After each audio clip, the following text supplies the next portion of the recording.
Hello student, good morning. And आज जो हम एक्सरसाइज करने वाले हैं 12th क्लास इंटीग्रेशन का 7.2 एक्सरसाइज करेंगे। तो 7.1 मैंने बेसिक करवाया था, जिसके अंदर मेन हमने जो आइडेंटिटीज़ है उनके बारे में पढ़ा था और बेसिक हम इंटीग्रेशन वहाँ पे करके आए थे। तो जो चीज़ें मैंने फर्स्ट लेक्चर में बताई थी उनको हमें ध्यान रखना है, तभी हम डेरिवेटिव को अच्छे से, इंटीग्रेशन को अच्छे से कर पाएंगे। अब हम जो करने वाले हैं 7.2, और जो 7.2 में टॉपिक यूज़ होने वाला है मस्ट इम्पोर्टेंट टॉपिक है, और वो होगा हमारे पास डिफरेंशिएशन यूजिंग सब्स्टिट्यूट।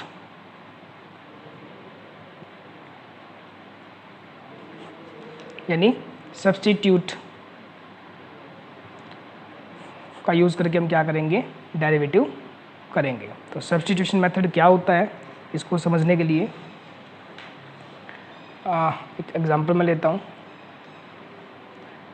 क्वेश्चन में हमें दो फंक्शन गिवन होंगे, F X and G X. Question में हमें दो फंक्शन गिवन होंगे, F X and G X. और ये जो फंक्शन होंगे, मैंने इसको एज ए मल्टीप्लाई लिखा है, बट ये किसी भी प्रकार से हो सकते हैं। यानी कोई फंक्शन किसी की पावर में भी हो सकता है, साइन के एंगल के साथ भी हो सकता है। यानी हमारे पास हमें दो फंक्शंस वहाँ साफ साफ दिखेंगे, और ये जो दो फंक्शन होंगे वो किसी भी फॉर्म में हो सकते हैं, मल्टीप्लाई की फॉर्म में, डिवाइड फॉर्म में, किसी भी तरह से हो सकते हैं। इसमें से जो एक फंक्शन होगा वो दूसरे का डेरिवेटिव होगा। यानी एफ एक्स जी एक्स का क्या होगा, डेरिवेटिव होगा, या जी एक्स एफ एक्स का क्या होगा, डेरिवेटिव होगा। तो वहाँ पर हम क्या करेंगे, सब्स्टिट्यूट का यूज़ करेंगे। तो मैं एक एग्जांपल लेता हूँ अपनी तरफ से। इंटीग्रेशन है, आई से हम इसको डिनोट करेंगे। एक क्वेश्चन मैं लेता हूँ यहाँ पर, log x divided by x dx। अब मान लीजिए हमें इसका क्या करना है, इंटीग्रेशन करना है। डिवाइड रूल एक्चुअली हमारे पास होता नहीं है u अपॉन v, क्योंकि डिवाइड रूल अवेलेबल नहीं है हमारे पास डेरिवेटिव की तरह। तो डिवाइड रूल का तो मतलब ही नहीं है यहाँ पे। अगर हम बात करें यहाँ पर कि हमारे पास कौन कौन से फंक्शन यहाँ पर अवेलेबल है, एक तो log x है, वन इज़ log x। और log x को अगर मैं अलग से निकाल दूँ तो एक फंक्शन कौन सा बच जाएगा, 1/x हमारे पास बच जाएगा। यानी इसके अंदर दो फंक्शन हमारे पास अवेलेबल है। log x अपॉन x में एक log x है, इनटू में दूसरा फंक्शन क्या है, 1/x है। जैसे मैं बात कर रहा था, एक दो फंक्शन मेरे यहाँ पर मिलेंगे। तो log x इंटू में 1/x, in log by x को हम क्या लिख सकते हैं, log x इंटू में 1/x। अब ध्यान से देखिएगा, तो log x का डेरिवेटिव कितना होता है, 1/x होता है। जो log x का डेरिवेटिव होता है वो कितना होता है, 1/x। तो दो फंक्शन है, एक log x है, 1/x है, और log x का डेरिवेटिव 1/x है। यानी इस फंक्शन का डेरिवेटिव इसी के साथ मौजूद है। जब ऐसा हो जाए तब हम सब्स्टिट्यूट यानी सब्स्टिट्यूशन मेथड अडोप्ट करेंगे इंटीग्रेशन करने के लिए। तो सब्स्टिट्यूशन मेथड में हम क्या करते हैं, सब्स्टिट्यूट का मतलब होता है कि हम इस वेरिएबल की जगह एक नया वेरिएबल पुट कर देंगे। सब्स्टिट्यूट, जैसे मैट्रिक क्लास में हम इक्वेशन को सब्स्टिट्यूट करके सोल्व करते थे, लीनियर इक्वेशंस को, x को पुट कर देते थे या y को, उसको सब्स्टिट्यूट कर देते थे, उसी तरह हमने यहाँ पे करना है। तो log x का डेरिवेटिव कितना है, 1/x। तो जिस फंक्शन का डेरिवेटिव मौजूद है उस फंक्शन को हम क्या करेंगे, लेट कर लेंगे। तो हम क्या करने वाले हैं यहाँ पर, लेट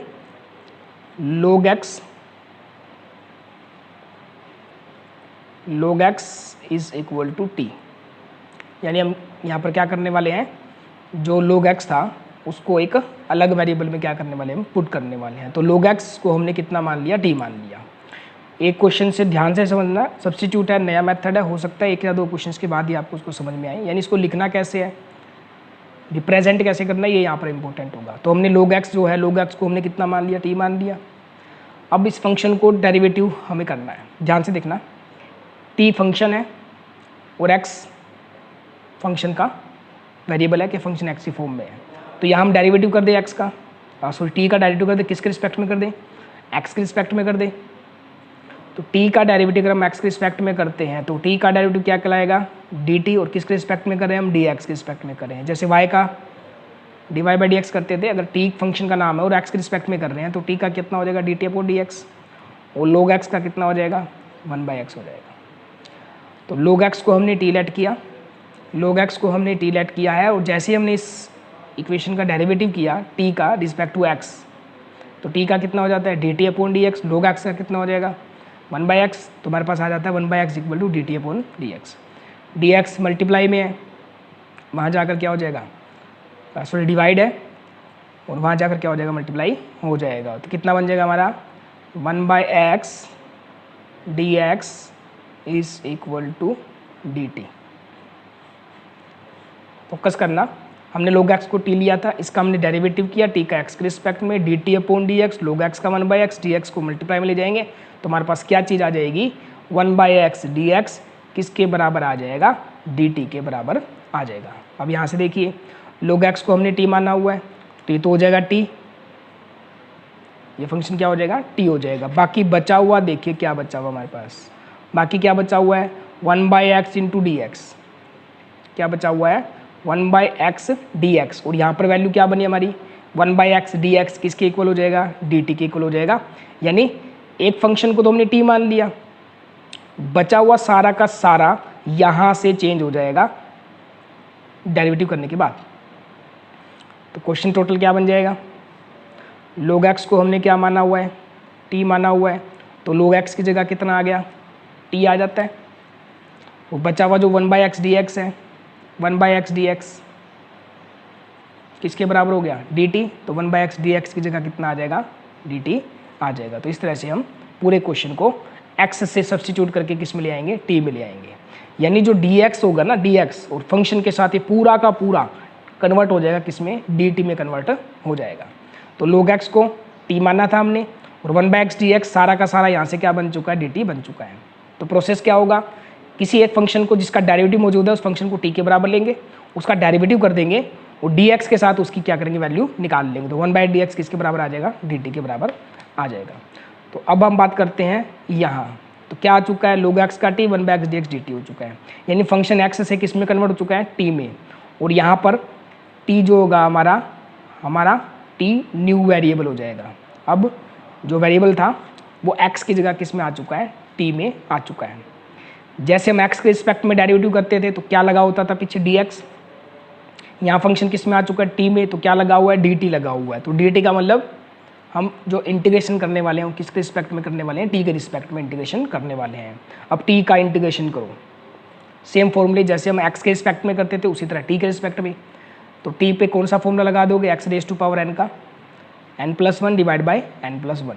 तो इंटीग्रेशन कैसे होता है एक अलजेब्रिक फंक्शन का, पावर ऐड कर देते हैं, तो t की पावर 1 है तो 1 ऐड करें कितना हो जाएगा t की पावर 2 हो जाएगा, 2 से क्या कर देंगे डिवाइड कर देंगे, ये इसका इंटीग्रेशन हो गया। और प्लस में इंटीग्रेशन करने के बाद हम हर बार क्या करते हैं c लगा देते हैं फॉर अ कांस्टेंट वैल्यू। तो t का इंटीग्रेशन कितना हो जाएगा, t का इंटीग्रेशन हो जाएगा t²/2, जैसे x का होता है ना इसी प्रकार t का हो जाएगा t²/2 प्लस में कितना आ जाएगा c आ जाएगा। तो ये हमने इसका इंटीग्रेशन कर दिया है, बट फाइनल रिजल्ट नहीं आया क्योंकि t तो हमने लेट किया हुआ था, t को पुट कर दो वापस, चेक करो t हमने कितना लिया हुआ था log x को t पुट किया हुआ था, तो लास्ट में फाइनल रिजल्ट आ जाएगा, t को वापस क्या करेंगे पुट कर देंगे। तो t की जगह हम क्या पुट कर सकते हैं log x, तो जो फाइनल आंसर है ना t की जगह हम वापस क्या पुट कर देंगे log x पुट कर देंगे। तो t की जगह जैसे ही हम log x पुट कर देंगे तो t² था तो क्या हो जाएगा log x का स्क्वायर हो जाएगा, अपॉन में कितना था t और प्लस में कितना हो गया c। तो ये इस फंक्शन का क्या हो जाएगा इंटीग्रेशन हो जाएगा। तो this is the process of derivative with the method of substitution, यानी सब्स्टिट्यूट का यूज़ करके हम डेरिवेटिव इंटीग्रेशन कर पाएंगे। तो प्रोसेस हमने सबसे पहले समझना है और ये भी समझना है कि हम उसका यूज़ करेंगे कब। क्लियर, थोड़ा सा हो सकता है आपको 2 या 4 क्वेश्चंस करने के बाद ये चीज़ समझ में आए, बट मोस्ट इम्पोर्टेंट है, बिना सब्स्टिट्यूट के आप आगे का कोई भी टॉपिक नहीं कर पाएंगे, क्योंकि सब्स्टिट्यूट एक ऐसा टॉपिक है जो हर टॉपिक के अंदर हमें मिलेगा। यहाँ पर एक बात नोट करने वाली है, 2 फंक्शंस कौन कौन से, एक तो log function and inverse trigonometric function, inverse trigonometric function. ये जो 2 फंक्शन है ना, एक तो log फंक्शन और एक इनवर्स ट्रिग्नोमेट्रिक फंक्शन, इन दोनों के ही हमारे पास इंटीग्रेशन करने का कोई भी डायरेक्ट फॉर्मूला नहीं है, ये बात याद रखना। यानी क्वेश्चन में अगर लॉगरिथम फंक्शन आया हुआ है, इनवर्स ट्रिग्नोमेट्रिक फंक्शन आया हुआ है, तो इनका इंटीग्रेशन करने का कोई भी डायरेक्ट फॉर्मूला नहीं है।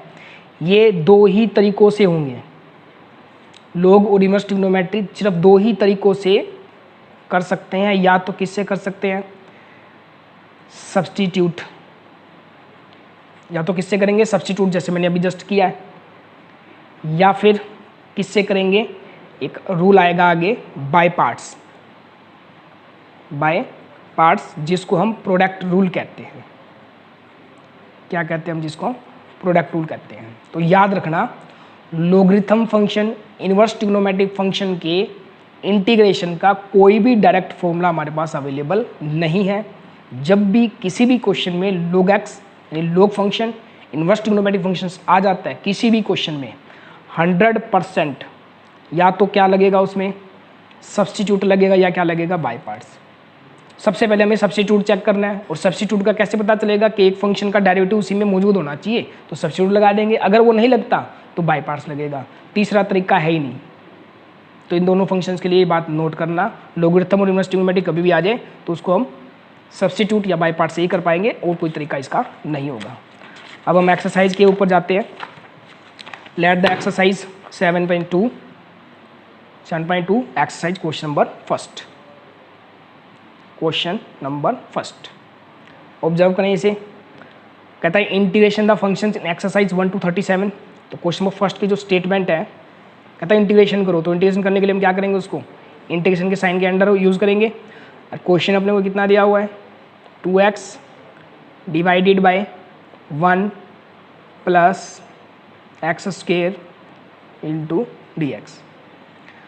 एग्जाम में जब हमारे पास क्वेश्चन आता है, कोई भी क्वेश्चन आ जाए, अब तो हमें एक्सरसाइज के अकॉर्डिंग कर रहे हैं तो हमें पता है कि कौन सा तरीका लगने वाला है। जब भी एग्जाम में कोई क्वेश्चन आता है ना, तो जो प्रोसेस हमारा होगा, प्रोसेस हमारा क्या होगा, हम सबसे पहले ये चेक करेंगे कि सब्स्टिट्यूट तो नहीं है। कोई भी क्वेश्चन हो जाए, सबसे पहले हमें यही चेक करना है हर क्वेश्चन में, हर एक्सरसाइज में, कि वो सब्स्टिट्यूट है या नहीं। अगर सब्स्टिट्यूट बनता है तो पहले वही अप्लाई होगा, अदरवाइज हम किसी दूसरे मेथड के लिए जाएंगे। इस फॉर्मेट को बड़ा ध्यान से देखना, 2x अपॉन में 1 प्लस एक्स स्क्वायर। तो एक फंक्शन तो हमारा ऊपर है जो क्या है 2x है, एक फंक्शन हमारा नीचे है जो क्या है 1 प्लस एक्स स्क्वायर है। 1 प्लस एक्स स्क्वायर का डेरिवेटिव करके देखिए, 1 का डेरिवेटिव 0, एक्स स्क्वायर का 2x ऊपर मौजूद है, यानी इस फंक्शन का डेरिवेटिव इसके जस्ट ऊपर मौजूद है। यानी फंक्शन का डेरिवेटिव उसी के अंदर कहीं ना कहीं मिलेगा। ये कोई जूनियर वो मल्टीप्लाई में होगा, वो उसके डिवाइड फॉर्म में भी हो सकता है, डेरिवेटिव वो उसके पावर में भी हो सकता है, रूट के अंदर भी हो सकता है। फंक्शन का डेरिवेटिव वहीं कहीं ना कहीं मौजूद हो तो वहाँ पर हम सब्स्टिट्यूट लगाएंगे। तो 1 प्लस एक्स स्क्वायर का डेरिवेटिव कितना है 2x, तो इसका मतलब इस फंक्शन का डेरिवेटिव इसी के साथ मौजूद है, तो इसको हम t मान लेंगे। ठीक है, तो प्रोसेस क्या होगा, जैसे मैं अभी कर रहा था सेम उसी प्रकार से हम क्या करेंगे, let 1 plus x square is equal to t, यानी जिसका डेरिवेटिव अवेलेबल है उसी फंक्शन को हमने t लेट कर लिया। तो 1 प्लस एक्स स्क्वायर को हमने कितना लेट कर लिया t। अब हमने क्या करना है, इस फंक्शन का क्या कर देना है, डेरिवेटिव कर देना है। डेरिवेटिव किसका होगा, t का, किसके रिस्पेक्ट में, x के, यानी dt बाई dx। डेरिवेटिव कीजिए, 1 का कितना हो जाएगा 0, एक्स स्क्वायर का कितना हो जाएगा 2x, एंड t का डेरिवेटिव x के रिस्पेक्ट में कितना हो जाएगा dt बाई dx। कितना हो जाएगा dt बाई dx। डेरिवेटिव कर दिया, डेरिवेटिव करने के बाद dx, यानी जो x के जितने भी फॉर्मेट है वो लेफ्ट में हम इकट्ठे कर लेंगे। जैसे dx किसका फॉर्मेट x का है ना, तो dx वहाँ ले जाएंगे। तो यहाँ कर क्या लिखा रहेगा इसको, 2x dx, यहाँ कर क्या हो गया मल्टीप्लाई, और बराबर में क्या बच गया dt। कितना बच जाता है, dt बच जाता है। यानी 1 प्लस एक्स को हमने t लिया, डेरिवेटिव किया, 2x equal to dt by dx, dx multiply में चला गया, तो हमारे पास रिजल्ट क्या मिला, 2x dx किसके इक्वल आ गया, dt के इक्वल आ जाता है। अब वापस मेन क्वेश्चन में हम आते हैं। पूरे को हम क्या करेंगे, सब्स्टिट्यूट करने हैं, यानी सारा का सारा किस में चला जाएगा, t में चला जाएगा। यहाँ तक dx भी किस में बदल जाएगा, t में बदल जाएगा। अब देखिए 1 plus x square, 1 plus x square को हमने कितना लिया, t लिया, 1 प्लस एक्स स्क्वायर को हमने कितना लिया t, ये तो टी हो गया।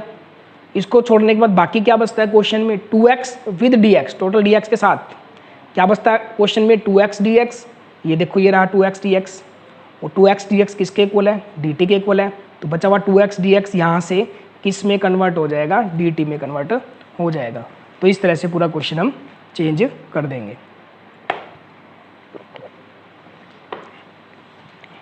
अब हम इसको t के रिस्पेक्ट में इंटीग्रेट कर देंगे।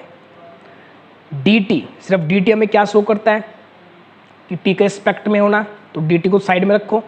dt को अगर मैं हटा देता हूं तो एक्चुअल में ये क्या बन गया, 1/t नहीं बन गया, क्या बन गया ये 1/t, यानी यहां पर इंटीग्रेशन किसका होगा, 1/t का। अब याद रखना जैसे x का था ऐसे ही t का हो रहा है। 1/x का इंटीग्रेशन याद है, log x था, log x का डेरिवेटिव 1/x, 1/x का integration log x, then 1/t का इंटीग्रेशन कितना हो जाएगा, log t हो जाएगा। कितना हो जाएगा, log t, और प्लस में क्या लगा देंगे, c लगा देंगे। और यहाँ पर हम मोड का साइन यूज़ करते हैं, ला लगाओ तो भी चलेगा, बट मोड लगा दो तो पैटर्न मान जाता है, रिजल्ट में हो सकता है आपको मोड मिले।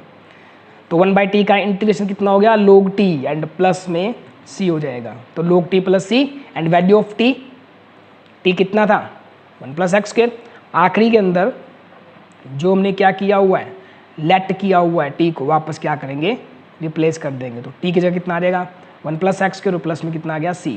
तो ये इस फंक्शन का इंटीग्रेशन हो जाएगा, that is the integration using the substitution method.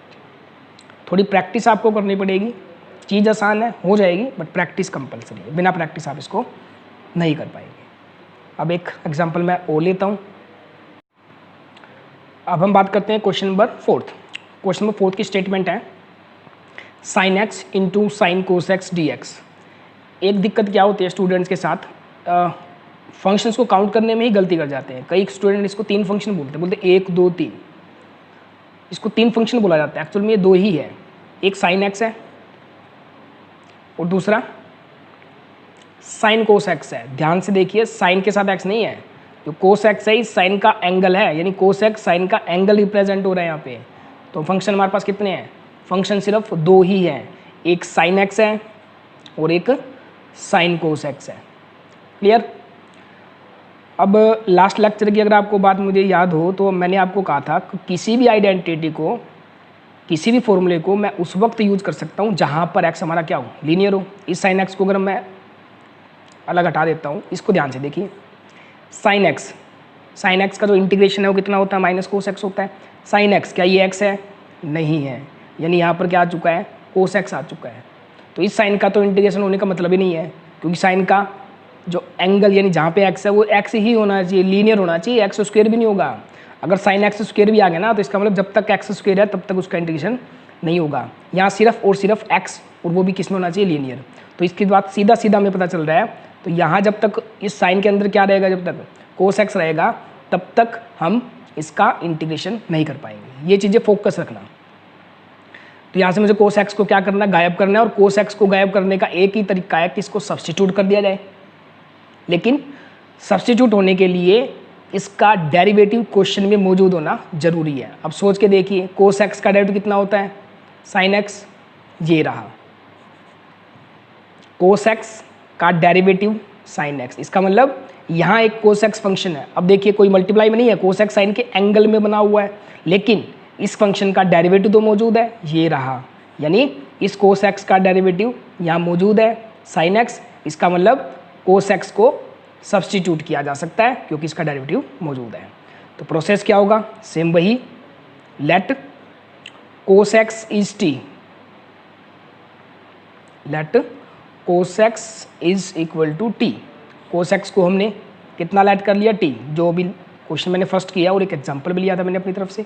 Cos x को हमने टी माना, टी लेट करते हम क्या करते हैं, इसका डेरिवेटिव कर देते हैं। क्या करते हैं, डेरिवेटिव कर देते हैं with respect to x, t का। तो कोस एक्स का डेरिवेटिव कितना होता है, minus sine x. Cos x का जो डेरिवेटिव है वो कितना होता है, minus sine x is equal to t का डेरिवेटिव एक्स के रिस्पेक्ट में कितना हो जाएगा, d t upon d x. कितना हो जाएगा, d t upon d x, और डी एक्स वहाँ जाकर मल्टीप्लाई हो जाएगा। तो कितना आ जाएगा हमारे पास, minus sine x into d x is equal to d t. तो ये हमारे पास डी टी की वैल्यू आ जाएगी। तो डी टी सारा किसके इक्वल होगा, minus sine x into d x. Minus की अगर जरूरत ना हो तो माइनस डी टी के साथ चला जाएगा, वो बात की बात है।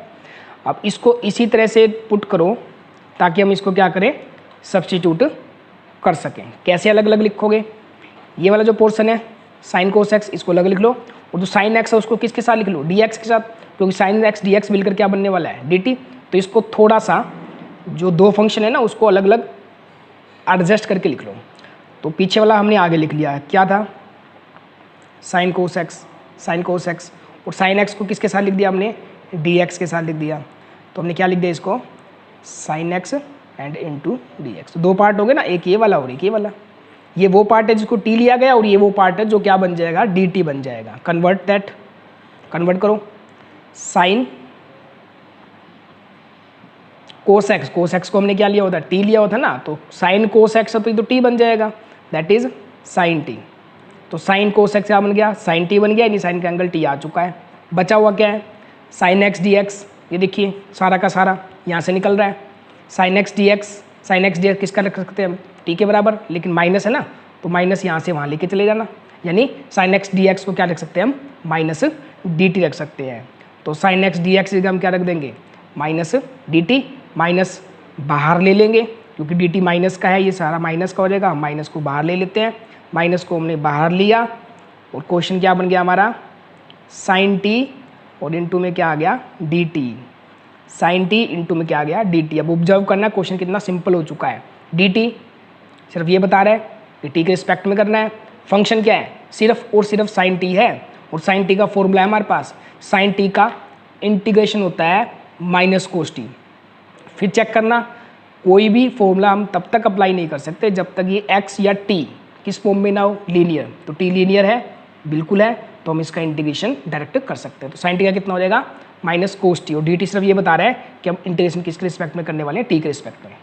याद रखना एक माइनस बाहर चला हुआ, और साइन टी का इंटीग्रेशन कितना हो गया, माइनस कोस टी।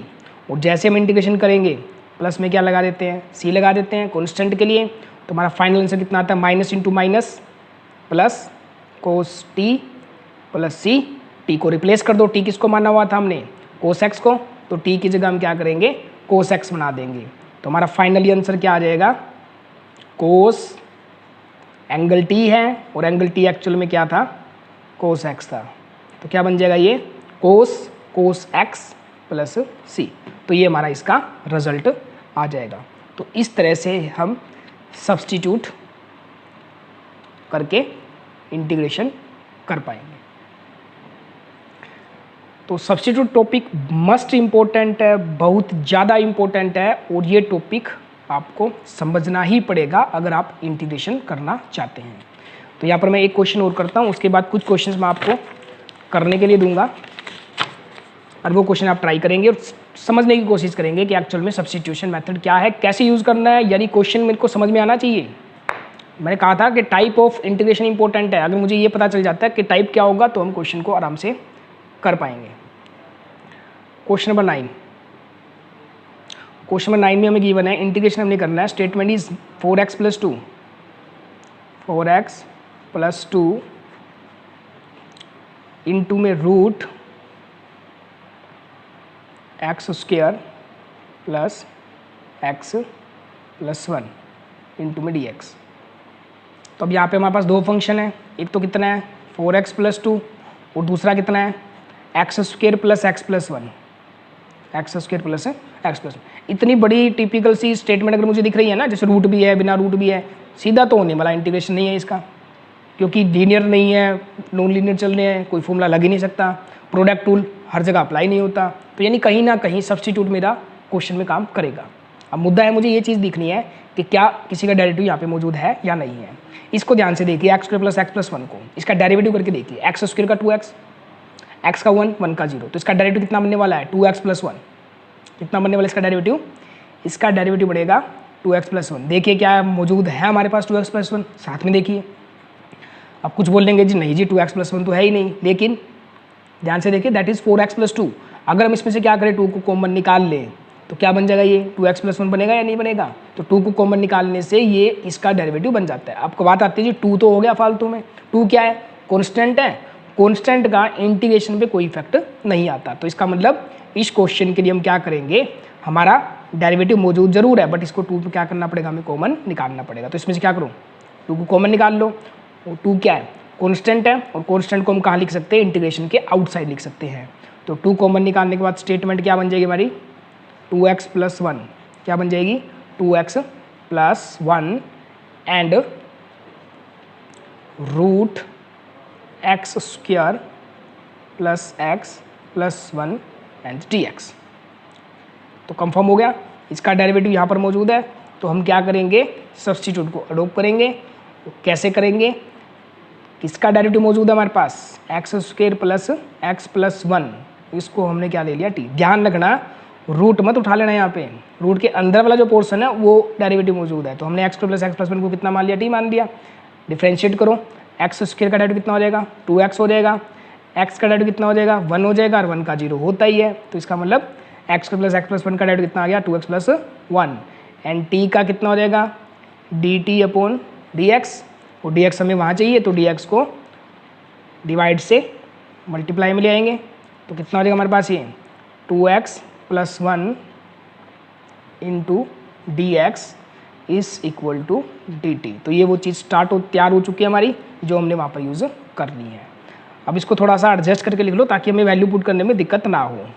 t हमने किसको लिया, इसको, और 2x+1 किसके साथ चेंज हो जाएगा, dx के साथ। तो इसको आगे पीछे करके लिख लो ताकि हमें चेंज करने में दिक्कत ना हो। तो क्वेश्चन को हमने कैसे राइट कर लिया, x² प्लस x+1 कैसे किया हमने, 2x² plus x+1 into 2 constant था, बाहर चली रहा है, वो जो 2x+1 वैल्यू है जो क्या होने वाली है, चेंज होने वाली है, 2x+1, उसको मैंने किसके साथ लिख दिया, dx के साथ लिख दिया। यानी क्वेश्चन 2 पार्ट में चेंज हो जाता है। एक वो हिस्सा है जिसको हमने क्या लेट किया हुआ है, t लेट किया हुआ है। तो x² प्लस x+1 को हमने t माना हुआ है, तो root x² plus x+1 root, तो रूट t कितना हो जाएगा, ये रूट t हो जाएगा क्योंकि इसको t माना हुआ है। और जो पीछे बचा वाला पोर्शन है x का सारा किसमें कन्वर्ट हो जाएगा, dt में। चेक कीजिए, 2x+1 dx, 2x+1 dx किसके इक्वल हो गया, dt। तो ये सारा का सारा क्या आ जाएगा, dt में कन्वर्ट हो जाएगा। तो this is the substitution method. तो फंक्शन x से किस में आ चुका, t में। अब फोकस ऑन t। अब हमारा जो इंटीग्रेशन होगा ना बड़ा ही सिंपल हो जाएगा। t को ध्यान से देखिए, t क्या होगा, x की तरह होगा, और रूट को हम क्या लिख सकते हैं, पावर में हाफ लिख सकते हैं। रूट t का मतलब t की पावर कितनी होगी, 1/2 होगी, यानी 1/2। यानी यहाँ पर हम कौन सा फॉर्म लगा सकते हैं, x⁻n का फॉर्मूला हम क्या कर सकते हैं, यहाँ पर अप्लाई कर सकते हैं। तो हमारा फाइनली आंसर क्या आएगा, t की पावर कितनी, हाफ है, और फॉर्मूला पावर वाला हमें क्या कहता है, पावर को हम क्या करेंगे, एक प्लस करेंगे, तो 1/2 में एक प्लस करेंगे, कितना आ जाएगा, 3/2, और जो पावर प्लस होकर जनरेट होगी उसी से इसको क्या कर देंगे, डिवाइड कर देंगे, and plus c। That is the result. बस हमने अब क्या करना है, इसमें t को चेंज करना है। t किसके इक्वल था, x² प्लस x+1, 3/2 रेसिप्रोकल होगा 2/3, तो 2 2 जा 4/3, and t is x² plus x+1, t is x² plus x+1, और पावर 3/2 थी तो इसकी पावर भी कितनी हो जाएगी, 3/2 हो जाएगी, और प्लस में c। This is the result.